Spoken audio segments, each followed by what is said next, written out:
नमस्कार। Economics Awadh classes YouTube channel पर आपका स्वागत है। आज की क्लास में हम लोग लगभग 20 बहुविकल्पी प्रश्नों को सॉल्व करेंगे।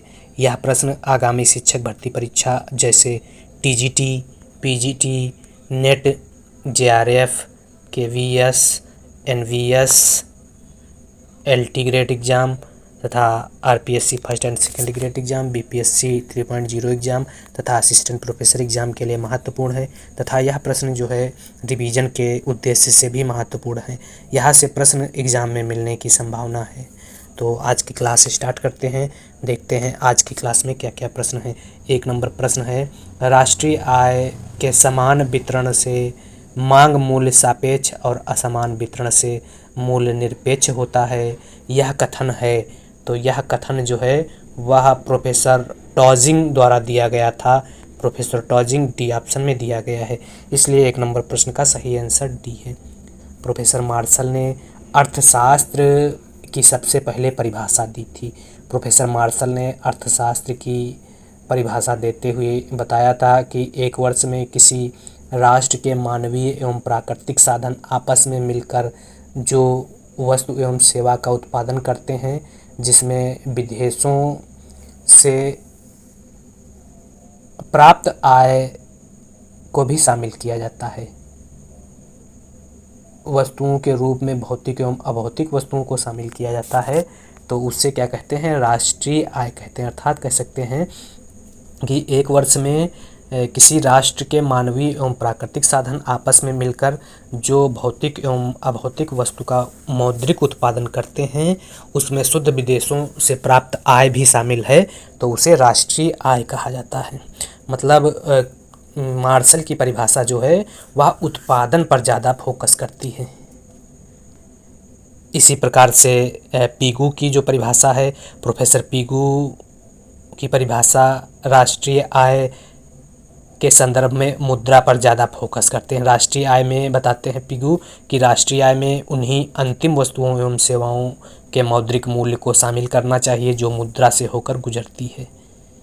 फिशर भी परिभाषा देते हुए बताते हैं, फिशर ने उपभोग एवं कल्याण को अपनी परिभाषा में सर्वोच्च स्थान दिया। इरविन फिशर राष्ट्रीय आय को आर्थिक कल्याण से जोड़ते हैं तथा बताते हैं कि नेशनल इनकम में वही उत्पाद या सेवा को शामिल करना चाहिए जो चालू वर्ष में उत्पन्न या उत्पादित होने के पश्चात उपभोक्ता के हाथों में पहुंच जाते हैं। अगर उपभोक्ता के हाथों में नहीं पहुंचती हैं तो राष्ट्रीय आय में शामिल नहीं होंगे। अर्थात जो वस्तु बिक नहीं पाती हैं वह राष्ट्रीय आय का हिस्सा नहीं होती हैं। फिशर ने एग्जाम्पल के रूप में ओवरकोट और पियानो जो इस वर्ष हमारे लिए बनाई गई हैं, अगर हमें मिल जाएं तो राष्ट्रीय आय में जुड़ेंगी, अगर नहीं मिलती हैं तो उनको राष्ट्रीय आय में नहीं जोड़ा जाएगा। इसी प्रकार से आधुनिक परिभाषा के रूप में प्रोफेसर साइमन कुजनेट्स की परिभाषा है जो स्वीकार की जाती है, जो बताते हैं कि एक वर्ष में किसी राष्ट्र द्वारा उत्पादित अंतिम वस्तु तथा सेवा जो उपभोक्ता के हाथों में पहुँचती है एवं शुद्ध विदेशी आय का योग उस देश का राष्ट्रीय आय कहलाती है। तो इस प्रकार से यह राष्ट्रीय आय की परिभाषा के संदर्भ में कुछ महत्वपूर्ण बातें थी। अगला प्रश्न है, 2 नंबर प्रश्न है, धनी व्यक्ति की मांग विलासिता संबंधी होती है। मूल्य सापेक्ष, कम मूल्य सापेक्ष, अधिक मूल्य सापेक्ष, इकाई मूल्य सापेक्ष। तो कम मूल्य सापेक्ष होती, सही आंसर 2 का बी है। अगला 3 नंबर, निर्धन व्यक्तियों की मांग अनिवार्य वस्तुओं की होती है। तो निर्धन वस्तुओं की मांग जो है वह अधिक मूल्य सापेक्ष, मूल्य सापेक्ष, कम मूल्य सापेक्ष, उपरोक्त कोई नहीं। तो निर्धन व्यक्तियों की मांग या अनिवार्य वस्तुओं की मांग जो है वह कम मूल्य सापेक्ष होती है। ये सही है 3 नंबर प्रश्न का। अगला 4 नंबर प्रश्न है, जिन वस्तुओं के वितरण पर राशनिंग व्यवस्था लागू होती है वह होती है मूल्य निरपेक्ष, मूल्य सापेक्ष। ए तथा बी दोनों, ना तो ए ना तो बी। तो जिन वस्तुओं के वितरण पर राशनिंग व्यवस्था लागू होती है वह व्यवस्था जो है मूल्य निरपेक्ष व्यवस्था का एग्जाम्पल है। तो सही आंसर बी है 4 नंबर प्रश्न का।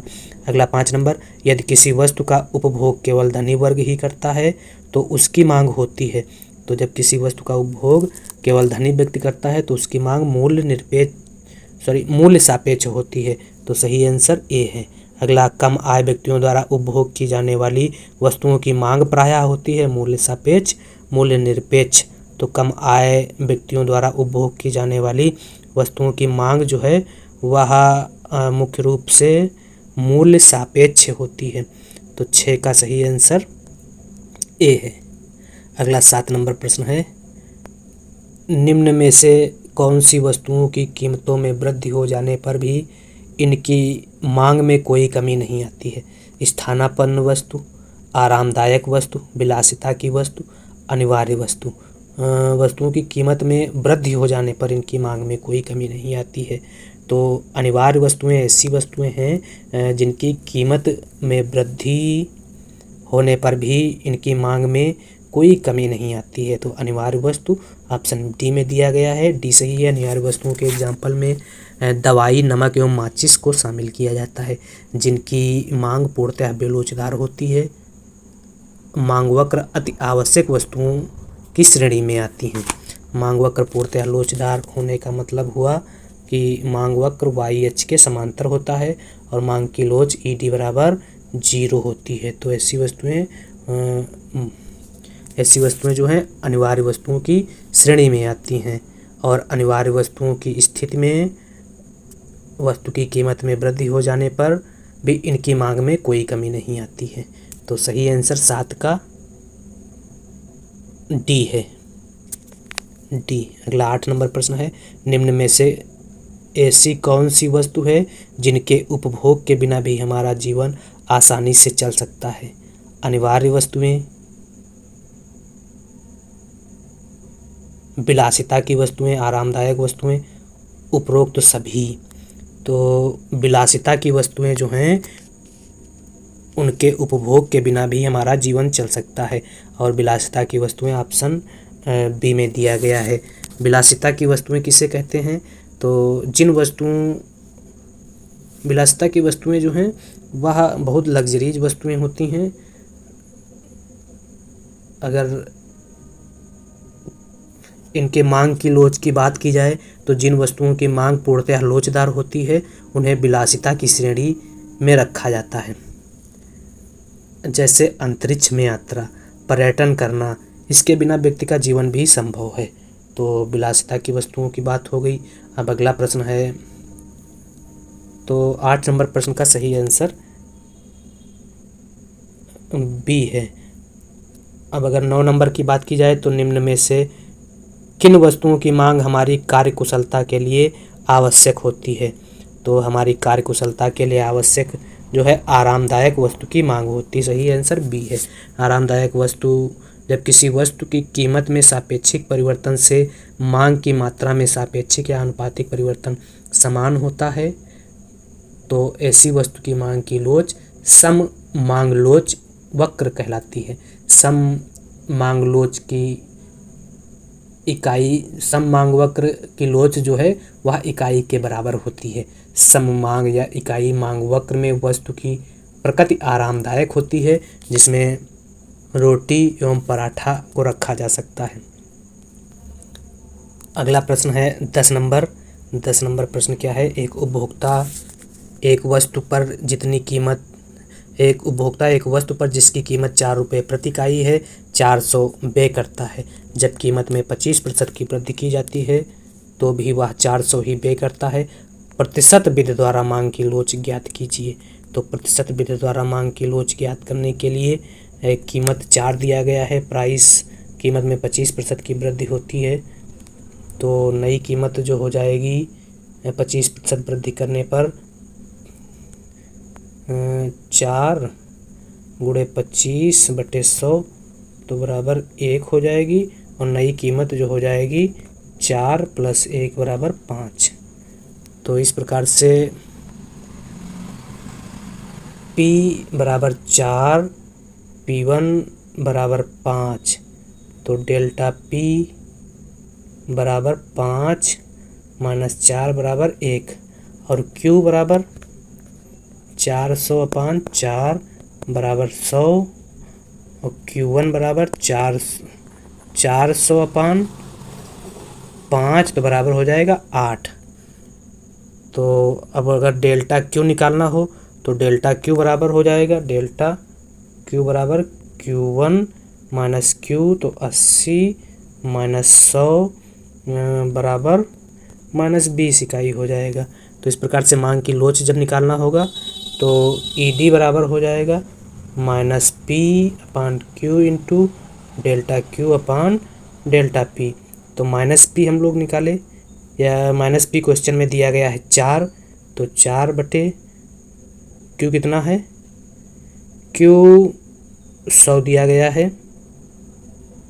तो 100 गुणे डेल्टा क्यू जो हो जाएगा -20 हो जाएगा, और डेल्टा P 1 हो जाएगा, निकाले हैं हम लोग डेल्टा P। तो इस प्रकार से यह हो जाएगा 20/2500,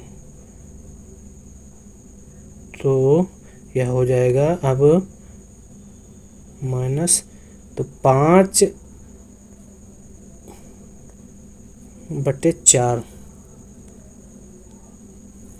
सॉरी यह हो जाएगा 4/5। तब इसको जब यह दशमलव लगा के काटेंगे तो 0.8 आएगा, 0.8। तो कीमत, मांग की कीमत लोच जो हो जाएगी वह 0.8 हो जाएगी, और 0.8 ए ऑप्शन में दिया गया है। ए 10 नंबर प्रश्न का सही आंसर ए है, ए। अगला 12 नंबर प्रश्न है, जब एक्स अक्ष के समांतर हो, जब मांग वक्र एक्स अक्ष के समांतर होता है तब मांग की लोच होती है। तो जब मांग वक्र एक्स अक्ष के समांतर होगा तो मांग की लोच जो है पूर्णतः लोचदार हो जाएगी। मांग वक्र के एक्स अक्ष के समांतर होने पर यह एक्स अक्ष के समांतर हो जाएगा, मांग की लोच पूर्णतः लोचदार हो जाएगी, और मांग की लोच अनंत हो जाएगी, जिसमें क्या होता है, मांग चाहे बढ़े या घटे कीमत में किसी प्रकार का परिवर्तन नहीं होता, कीमत जो है स्थिर रहती है, मांग कुछ भी हो सकती है।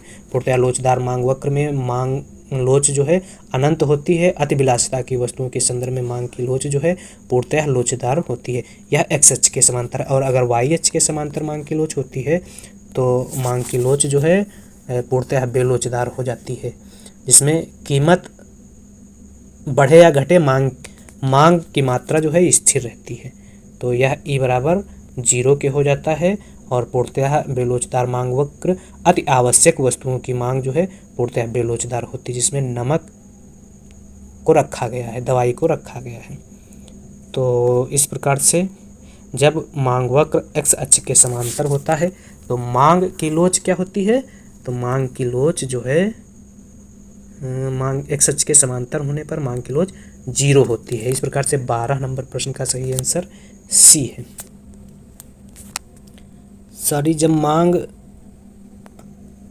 एक्स अक्ष के समांतर होता है तो मांग की लोच जो है वह अनंत होती है, इसलिए डी आंसर सही होगा। अगला प्रश्न है 13 नंबर, एक आयताकार अतिपरवलय या रेक्टेंगुलर हाइपरबोला मांग वक्र के सभी बिंदुओं पर मांग की लोच होती है। तो यहाँ सभी बिंदुओं पर मांग की लोच जो है इकाई के बराबर होती है, इकाई के बराबर डी ऑप्शन में दिया गया है। 13 नंबर प्रश्न का सही आंसर डी है। अगला 14 नंबर प्रश्न है, यदि ईडी 1 से ज़्यादा है तो दर्शाता है मांग की लोच इकाई से ज़्यादा है तो यह लोचदार मांग को दर्शाता है।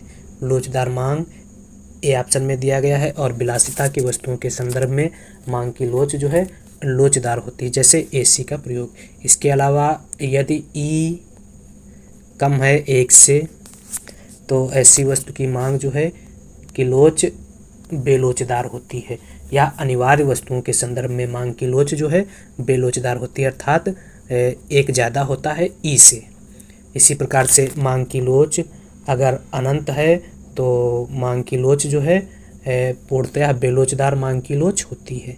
इसमें अंतरिक्ष में पर्यटन को शामिल किया जाता है। इसी प्रकार से मांग की लोच जब इकाई के बराबर हो तो इसे इकाई लोचदार मांग कहा जाता है, और इसी प्रकार से मांग की लोच जब 0 हो तो कह सकते हैं पूर्णतः बेलोचदार मांग होती है, और आवश्यक वस्तुओं के संदर्भ में मांग जो है वह पूर्णतया बेलोचदार होती है। जब मांग वक्र x अक्ष के समांतर हो तो मांग की लोच अनंत होती है, और जब मांग वक्र y अक्ष के समांतर हो तो मांग की लोच 0 होती है। यह ध्यान देने वाली बातें हैं मांग की लोच से संबंधित। अगला प्रश्न है 15 नंबर। 15 नंबर प्रश्न क्या कह रहा है, जब कीमत में प्रतिशत परिवर्तन की तुलना में मांग में प्रतिशत परिवर्तन कम होता है तो मांग की लोच होती है। तो जब कीमत में प्रतिशत परिवर्तन की तुलना में मांग में प्रतिशत परिवर्तन कम होता है तो मांग की लोच बेलोचदार होती है। ए आंसर सही है। अगला प्रश्न है 16 नंबर। जब मांग वक्र का ढलान 0 है तो मांग की लोच होती है। तो मांग वक्र का ढलान जब 0 है तो मांग की लोच जो है वह अनंत होती है। 0 है तो मांग की लोच अनंत होती है, या मांग की लोच अनंत हो जाएगी। अगला प्रश्न है 17 नंबर। तो अनंत का मतलब 16 का सही आंसर सी है। अगला 17 नंबर प्रश्न है, जब मांग में प्रतिशत परिवर्तन कीमत में हुए प्रतिशत परिवर्तन की तुलना में अधिक होता है तो मांग होगी। तो मांग में प्रतिशत परिवर्तन कीमत में हुए प्रतिशत परिवर्तन की तुलना में अधिक होता है तो मांग जो है वह लोचदार होती है। सी आंसर सही है। अगला प्रश्न है, कीमत तथा चाय जैसी वस्तुओं की मांग प्रायः होती है। तो कीमत तथा चाय जैसी वस्तुओं की मांग जो है वह बेलोचदार होती है। बी आंसर सही है। जब किसी वस्तु की कीमत में सापेक्षिक परिवर्तन की अपेक्षा मांग में आनुपातिक या सापेक्षिक परिवर्तन कम होता है तो ऐसी मांग बेलोचदार मांग कहलाती है। अगला प्रश्न है 19 नंबर। मांग की लोच है, कीमत 10-15 हो जाती है, मांग 40 से 20 हो जाती है, तो ऐसी मांग की लोच जो है वह ईडी मांग की लोच ज़्यादा होती है इकाई से। तो सही आंसर डी है। अगला प्रश्न है 20 नंबर। निकट स्थानापन्न वस्तुओं की उपलब्धता मांग को बताती है। तो निकट स्थानापन्न वस्तुओं की उपलब्धता जो है x अक्ष के समांतर होती है। तो 20 का सही आंसर बी है। अगला 21 नंबर प्रश्न। मांग की कीमत लोच की गणना करने के लिए कौन सही सूत्र की पहचान कीजिए। तो मांग की कीमत लोच की गणना करने के लिए जो सही सूत्र है वह -P/Q इंटू डेल्टा Q अपन डेल्टा P, यह सही है। और -1 मांग वक्र का ढलान गुणे P/Q है। तो बी और सी दोनों सही है, तो डी आंसर सही हो जाएगा। पानी की मांग है बेलोचदार, लोचदार, अनिवार्य वस्तु, ए तथा सी दोनों। तो पानी की मांग जो है वह बेलोचदार है। बेलोचदार का मतलब हुआ ऑप्शन ए सही है। और अगर बेलोचदार मांग की बात की जाए तो बेलोचदार मांग में मांग की लोच इकाई से कम होती है, और जब किसी वस्तु की कीमत में सापेक्षिक परिवर्तन की अपेक्षा मांग में आनुपातिक या सापेक्षिक परिवर्तन कम होता है तो ऐसी मांग की लोच बेलोचदार होती है। अगला प्रश्न है 23 नंबर। यदि आमों की कीमत बढ़ जाती है तो मांग का में होगी। तो जब आमों की कीमत बढ़ेगी तो मांग में कमी आएगी। कीमत बढ़ने से वस्तु की मांग क्या होती है, कम हो जाती है। तो सही आंसर ए है। तो इस प्रकार से आज की इस क्लास में हम लोगों ने 23 बहुविकल्पी प्रश्नों को सॉल्व किया। यह प्रश्न आगामी शिक्षक भर्ती परीक्षा के लिए महत्वपूर्ण है तथा रिवीजन के उद्देश्य से महत्वपूर्ण है। इसलिए economics Awadh classes YouTube channel पर अगर आप पहली बार विजिट कर रहे हैं तो चैनल को सब्सक्राइब करें, वीडियो को लाइक करें तथा अपने दोस्तों तक शेयर करें।